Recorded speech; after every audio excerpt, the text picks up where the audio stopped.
আমি সদসম আদিবাসী ছাত্ৰ সন্থা গোটেই অসমৰ আদিবাসীসকলক আমি প্ৰতিনিধিত্ব কৰিছোঁ। আমি অসমৰ ভূমিপুত্ৰ, আমি বিটিআৰৰ ভূমিপুত্ৰ। কিন্তু আমাৰ যিবিলাক ন্যায্য প্ৰাপ্য দাবী আমি যিখিনি পাব লাগিছিল গোটেই আমাৰ অধিকাৰৰ পৰা আমি বঞ্চিত হৈ আছোঁ আৰু তাৰ বাবে আমি এই সংগ্ৰাম কৰিব লগা হৈছে। আৰু আমাৰ যিবিলাক দাবী এইবিলাক ন্যায্য দাবী, কাৰণ এই দাবীবোৰ এইটো অকল মানে এনে আমি দাবী কৰিছোঁ তেনেকুৱা নহয়। এইবিলাক দাবী ৰাজনীতি দাবী আৰু চৰকাৰে ৰাজনীতিভাৱে এইটো সমাধান কৰিব লাগিব। আমাৰ জনজাতিকৰণ কৰাটো যিখিনি এটা জনগোষ্ঠী এটা জাতিক যে জনজাতি হ'বলৈ যিখিনি ক্ৰাইটেৰিয়া লাগে, যিখিনি বৈশিষ্ট্য লাগে, সেই গোটেই বৈশিষ্ট্য আদিবাসীসকলৰ আছে।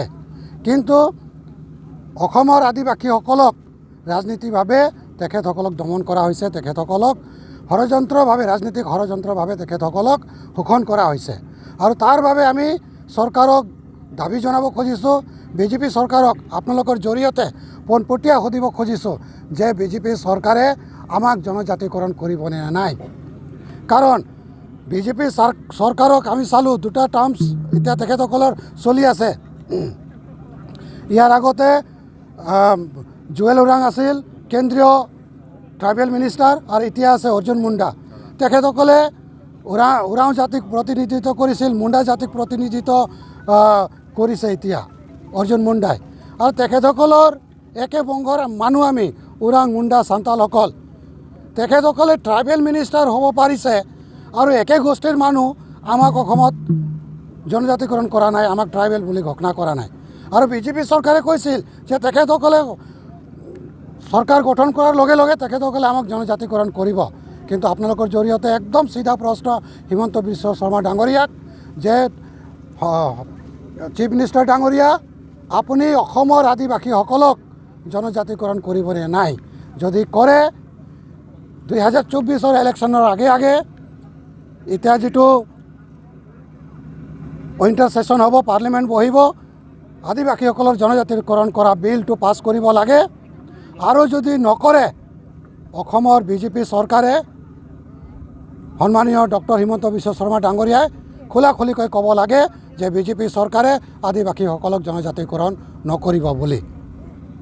আৰু তেতিয়া আমি যি গণতান্ত্ৰিক ব্যৱস্থা ল'ব লাগে সেইখিনি সৌদ অসম আদিবাসী ছাত্ৰ সন্থা আছাই সেই গণতান্ত্ৰিক ব্যৱস্থা ল'ব।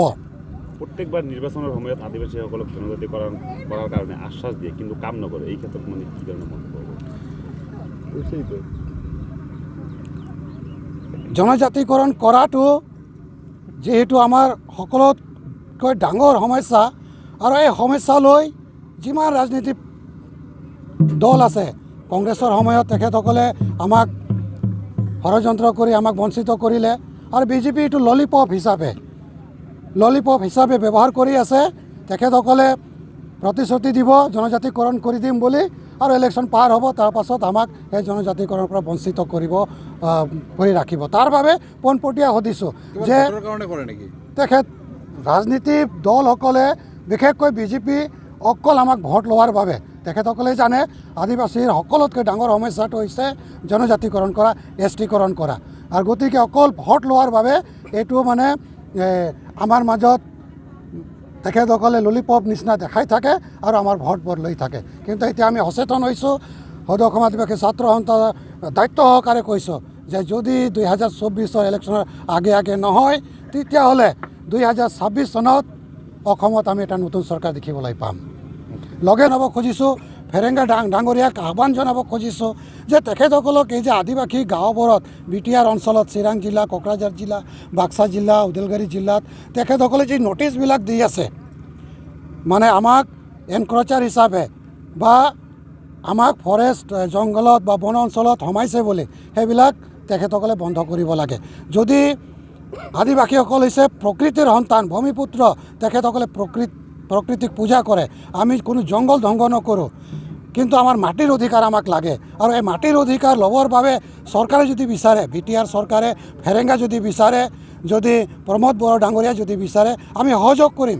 আৰু মাটিৰ সমস্যা, ফৰেষ্ট অঞ্চলৰ মাটিৰ সমস্যা কিভাৱে সমাধান কৰিব লাগে সেইখিনি আমি উভয় পক্ষই আলোচনা কৰি একটা সমাধানৰ সূত্ৰপাত আমি ওলাবলৈ চেষ্টা কৰিম কিন্তু সেইটো নকৰি প্ৰমোদ বড়ো ডাঙৰীয়া নেতৃত্বাধীন বিটিআৰ চৰকাৰ ফেৰেঙ্গা ডাঙৰীয়া মানে যেনে তেনে তেখেতসকলে আমাক নোটিছবোৰ পঠাই আছে আৰু আমাক এটা বিভ্ৰান্তিৰ সৃষ্টি কৰি আছে এটা আতংকময় সৃষ্টি কৰি আছে যিটো আমি বিচাৰিছোঁ যে তেনেকুৱা আতংকময় পৰিৱেশ যাতে ফেৰেঙ্গা ডাঙৰীয়া সৃষ্টি নকৰে কিবা যদি সমাধানৰ সূত্ৰ লাগে সদৌ অসম আদিবাসী ছাত্ৰ সন্থা সদায় প্ৰস্তুত থাকিব सना रुफा आरो हिरानि जुवेलारि गाननो मोजां मोनग्रा सुबुंफोरनि थाखाय गोजोनथाव खौरां दासान्दि फुजा बोथोरखाय खम बेसेनाव फानगासिनो MSCB जुवेलार्सआव सना रुफा आरो हिरानि समायना रमायना जोंख्लाबनाय जुवेलारिस MSCB जुवेलार्सआव मोननो हागोन Rajkot jewellery कास्टिं jewellery Kolkata jewellery